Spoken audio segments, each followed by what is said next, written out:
Applejack and Granny Smith arrived in the living room at roughly the same time to find the assembled ponies in quite a state. Apple Bloom was trying to console Sweetie Belle's unyielding screams, even as her own eyes ran with tears. Scootaloo was holding a shrieking Diamond Tiara by the tail and using all the strength in her little body to keep the filly from running towards the now dry and cold fireplace. Button Mash simply sat on the couch, unmoving, small streams of tears running down from his wide eyes. All attention was on the fireplace. "What the hay is going on in here?" Applejack demanded. The pony's head snapped to her as one, and the farmer found herself suddenly besieged by the 5 ponies. They all talked at once, their words muffled by each other's voices and their own sniffles. "One at a time!" Applejack shushed the lot as best she could, her eyes locking with those of her little sister. "Apple Bloom, what happened? Why is every pony so upset?" Before Apple Bloom could even say a word, Granny Smith finished her head count. "And where did that Silver Spoon get to?" Apple Bloom's resolve broke at the sound of Silver Spoon's name, and she plunged her face into her sister's neck to muffle her cries of horror. "Something took her." Her sister's hot tears and her fur urged Applejack to action. "Who took her?" "We don't know." Button Mash had taken Apple Bloom's place in comforting Sweetie Belle, whose screams had now pettered off the rapid, panting sobs. "This chain thing came out of the chimney and just pulled her away." Granny Smith stopped in her comforting of Diamond Tiara and Scootaloo and froze. "You say a chain took her?" Button Mash nodded quickly and wiped his muzzle clear of mucus. "Something blew the fire out and this chain just shot out of nowhere and grabbed her." Diamond Tiara's eyes fell upon the fireplace, and she made an attempt to run into it. "We have to save her! We have to!" Granny Smith pulled the squirming filly against her and leaned close to her ear. "She's gone, Gumdrop. I'm sorry, but she's already gone." Diamond Tiara looked up at the old mare in confusion. "How do you—" From upstairs came the sound of shattering glass and the rush of wind. Applejack's eyes widened in fear. "The doggone wind blew in a window. I better go see if Mac needs help." Granny Smith looked apprehensive, but ultimately gave a curt nod. "Go check, but be quick, and keep away from the windows." Applejack looked at her grandmother. "Why?" "Just do as I say, girl!" Granny Smith's voice was harsh and severe as the crack of a whip. The assembled ponies jumped at her tone, even Applejack. "Never mind fixing any broken windows you find. I take it you didn't find marble?" Stunned at Granny taking charge, Applejack just nodded. "Then she's upstairs. Fetch her and your brother and get back down here lickety-split, you hear?" Again, Applejack nodded. Granny watched as her eldest granddaughter mounted the stairs and started up. She turned attention back to the little ponies around her. She focused on Apple Bloom and Button Mash as the two who seemed to be most in control of themselves. "Neil, it's starting to get mighty chilly in here already. You two take the others into the kitchen to get warm by the oven. I'll see to this fire." Apple Bloom opened her mouth to protest Granny's going near the fireplace, but found a wrinkled green hoof blocking her words. "I'll be fine, I promise. I know how to keep safe." Without explaining any further, she nudged the little ponies towards the kitchen door and made for the fireplace. Scootaloo was the last in line. She cast a paranoid eye at Granny Smith as she set to work to rebuilding the fire, and she seemed to be singing? Scootaloo shook her head and turned again towards the kitchen, but found herself gazing at the stairs instead. Applejack shivered as she mounted the landing of the second floor. The freezing wind gusted and blew down the hallway, small flakes of snow floating in the air every now and then.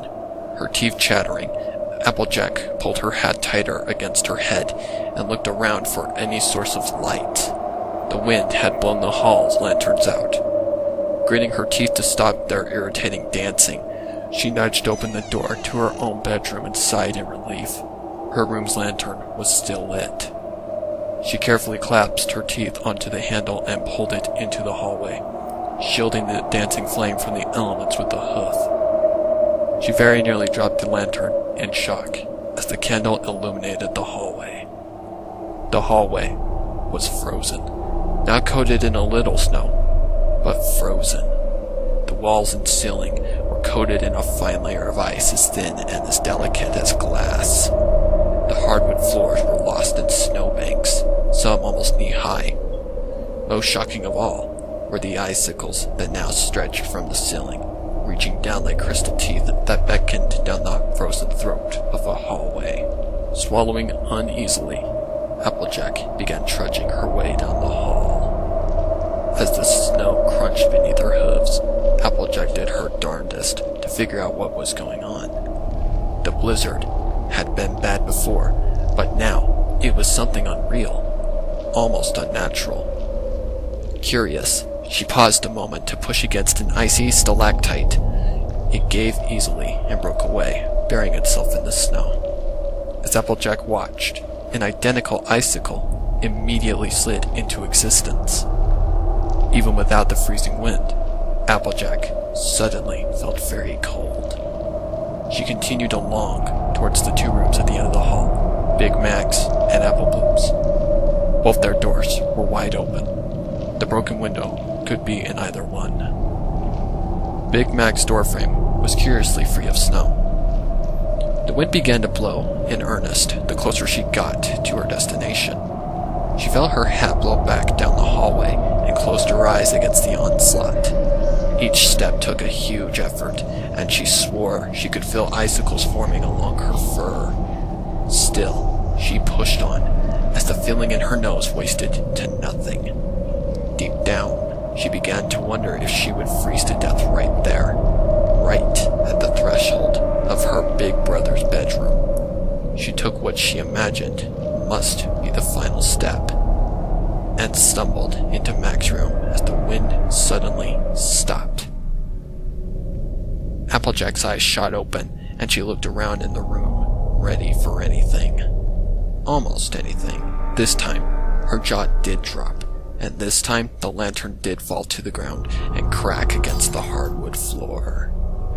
The hardwood floor that was completely free of snow. The room was untouched by the elements, and safe from the obviously still freezing temperature. There were no icicles, no snow, and no glassy surfaces of frozen water. The room's main window had been thrown open with such a force that all the panes of glass had shattered. The tempest loomed outside, all howling wind and whirling snow. But not a gust of wind blew into the bedroom itself. A whimper came from her left. Applejack spun to find a shivering lump in the blankets on Big Mac's bed. She inched toward it and reached out with one unsteady hoof. Big Mac? She asked, unsure if it was lurking fear or cold that added the quake to her voice. The trembling lump froze, and then lunged at her. Applejack stifled a scream as Marble Pie tackled her to the floor, her eyes wide and rimmed in red. She was beyond crying, beyond fear and screaming. She gaped like a fish out of water, pounding at her chest with almost no real strength. Applejack forced the mirror off of her and forced her to focus on her. Marble! What happened? Marble gulped and gestured at the window, her unblinking eyes not leaving Applejack's. Did Big Mac go outside? Marble nodded. Did it fall? She shook her head. Applejack grew irritated. Land's sake, girl! If he didn't fall, then how did he go outside? Pulled. The chill returned to Applejack's heart as she remembered what her sister had said. Pulled by what, Marble? Marble's reply was the tiniest of whimpered screams. Applejack shook the mirror slightly. Marble, focus! What pulled my brother out the window? Marble's eyes finally closed. One last tear ran down her face. He did. She slumped to the floor in a dead faint. Applejack was getting ready to shake the mare awake when she heard another sound behind her. It's true. She spun to find Scootaloo staring at the window with wide eyes. Scoot! Get your flank back downstairs this instant! It's all true! Don't you get it? Scootaloo's tiny wings buzzed frantically. It's Grogar! He's come for us! Just like Granny said. Gonna take us and eat us or make us burn forever or... Scootaloo! Applejack actually had to yell to be heard over the filly's continually rising voice. That's just a story. Here, help me get Marble downstairs. Scootaloo was hyperventilating now. Her mind was going numb as every nightmare and night terror began to coalesce into a new, singular form, that of a monstrous ram with a voracious appetite for pony flesh. We have to get away! This might be our only chance! He's probably still eating Big Mac. We have to go, now, before he eats all of us like he did Silver Spoon! Too late. Applejack realized what the filly was planning. Wait! He's not going to eat me too! Scootaloo squealed as she bolted to the open window. Her shrunken wings that had never lifted her more than a few inches popped open as she took a giant leap into the air. Applejack watched in horror as her orange body vanished into the blowing white. She left Marble's unconscious body and galloped toward the window. Scootaloo! She screamed into the void, but her voice was swallowed by the shrieking wind. For a moment, that shrieking was all that she heard. Then another sound made itself known. It was still shrieking, but in a much higher pitch. Applejack threw herself backwards as Scootaloo blasted through the snow and back through the window. Her mouth was open in an unending shriek of terror, her eyes wide and pleading for help. Her buzzing wings were held captive against her by several long lengths of chain from which hung a number of golden bells that seemed to be singing harmony with the filly's cries. Scootaloo's one free hoof stretched out into the open air, desperately reaching toward Applejack. Her screaming stopped, and she peered at Applejack with the eyes of a foal. The eyes of trust, the eyes of knowing that the older ponies can always save the day, that they can always chase away the nightmares. Help me, she whimpered. The chain snapped tight, and she was gone, yanked back out the window and into the nothingness of the night. Applejack touched her hoof to her cheek and was not surprised in the least to find that she was crying. The taking of Scootaloo seemed to break some spell. The room was suddenly filled with freezing wind that whipped and snapped in the air. Snow began to pile against the walls, and the long icicles began to grow from the ceiling. Doing her best to pull herself together, Applejack grabbed Marble's nape in her teeth and dragged her out of the room. She pulled her dead weight across the hall's ever deeper snow banks, pausing only to grab her hat before it was blown away forever. She didn't look back when the wind slammed to the door to Big Mac's room. The sound it made was not unlike the sealing of a tomb. The little pony's heads turned as one to see Applejack fall down the last few steps and land in a heap, a slowly stirring marble pie beside her. Applejack! Applebloom ran to her sister's side and checked her for injuries. Are you alright? Is Marble okay? What's going on up there? What was all that screaming we heard? What? Her rapid-fire questions came to a sudden halt. She looked up the staircase. Where's Big Mac? Sweetie Belle, who had done a head count as soon as she'd gathered her wits by the warm stove, measured her next words carefully. And where's Scootaloo? Applejack looked at each filly in turn, then closed her eyes and turned away. No. Applebloom whispered. No. She stared at her sister, unbelieving, and smashed her hoof into the floorboards. No! She began to beat the floor over and over again, punctuating each smash with another scream of No! Applejack grabbed her little sister and held her close. She whispered reassurances and calming words into her ear until the little filly's rage was nothing more than a chest-racking sob of despair. Sweetie Belle found that she no longer had the will to cry. She simply turned and hugged against Buttonmash again, who thankfully had the presence of mind to put his foreleg around her. All alone with her sorrow and fear, Diamond Tiara's gaze fell upon Granny Smith. The old mare had built a roaring fire, 4 times as big and blazing as the first. Even now, she arranged more firewood to be in easy reach. Her shoulders had slumped only a little at the news of her grandson's demise, but still, she worked. And Diamond Tiara decided she wanted to know why. You know why this is happening, don't you? She asked, making her way towards the warm living room. You've known this the whole time. The others took notice and also filed into the room, either for the talking or the warmth.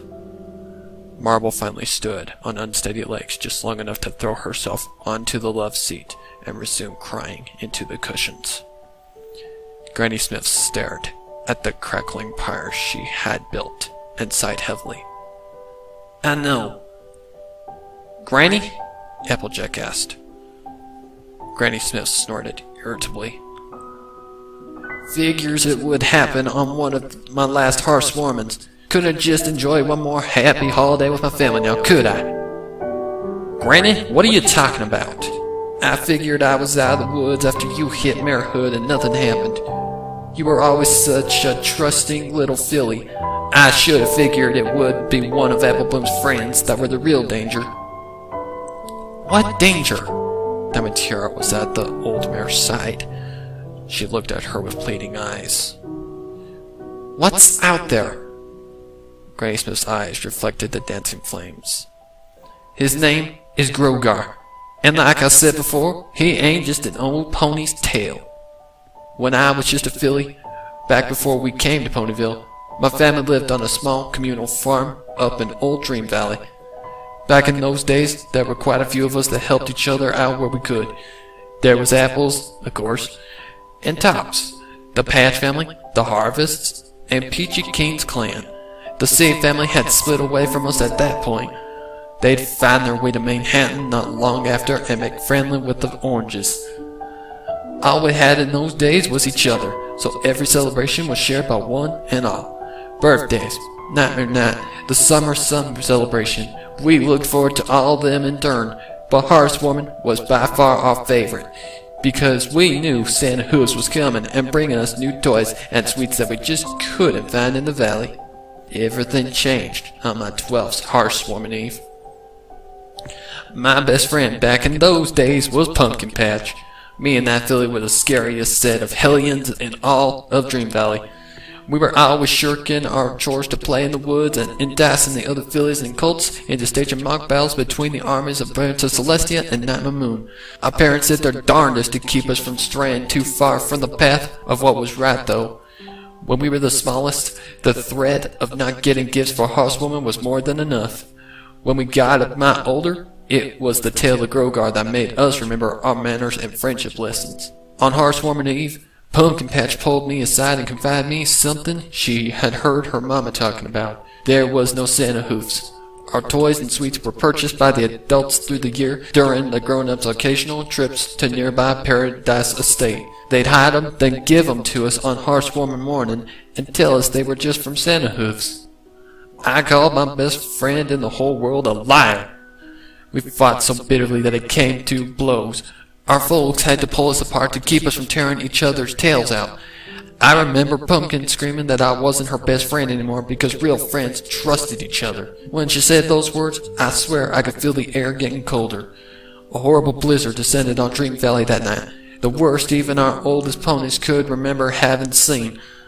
The wind howled a banshee wail, and the snow piled high against every exit from the valley. I remember looking out the window and seeing huge icicles rising where our crops were supposed to be. The cabin the Tops lived in became lost in a small avalanche. They took shelter with us since we were the closest neighbors. They were so shocked by the loss of everything they owned that it was a while before they realized their youngest had vanished. That's when we heard the bells. My pa didn't miss a beat.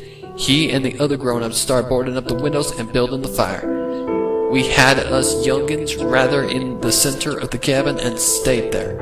I was just starting to fall asleep when I heard some opponent banging on the front door. It was the harvest. They were in a blind panic, babbling about chains and bells. From the storm being behind them, I swear I could hear the giggling of fools and the crunching of snow beneath small hooves. Just before Pa managed to get the door shut, I know that I saw something else out there in the storm. I know it saw me, too. We spent the night huddled together like baby birds, taking turns keeping the fire roaring and singing heartwarming carols to pass the time. At some point, I must have fallen asleep. I dreamed I saw Pumpkin Patch at the window. She was laughing and crying at the same time. Her eyes were gone. The next day, the storm vanished as quick as it had come. We looked high and low, but we never found hide nor hair of any member of the Patches or the Keens. Their houses were full of snow and ice, but there was no blood, no bodies. We packed up and left Dream Valley that very next day. The ponies stared in awe as Granny Smith finished her tale, satisfied that the fire would burn for some time yet. She pulled herself into her rocker and looked at them all. A pony's first heart's warming after getting their cue marks is the most dangerous time of all. Y'all start feeling so grown up that you start to question things. First little things like Santa hooves, then bigger things like friendship itself. That's what caused the Grogar, the spirit of disharmony. That betrayal of the most sacred truth of ponydom. To question the very nature of friendship on Hearthwarming Eve itself is borderline blasphemy. Some of you have done just that. You have, and now we are all being punished for it. Button Mash blinked with watery eyes. But I still believe in Santa hooves. I haven't even got my cutie mark yet. Why am I being punished? And why did it take Mac? Marble asked in a quiet, trembling tone of voice. He wasn't a fool? It ain't about what you believe or how old you are anymore, Granny snapped impatiently. He's here now, and he will not stop until he has claimed us all. Applejack hugged Applebloom close and gazed at her grandmother in desperation. Isn't there anything else we can't do? Granny Smith sighed and looked out the window. We stick together, we keep the fire hot, we'll wait for the sun to come up, and you, she pointed a hoof at Sweetie Belle, I need you to tell me something. What? The unicorn squeaked. Granny offered the kindest smile she could muster in the situation. How many heartwarming carols do you know? Granny's smile was so warm that Sweetie Belle couldn't help but match it. A few? Damatira watched everything quietly. Silver Spoon's cracked glasses still held in her hooves. And the singing began.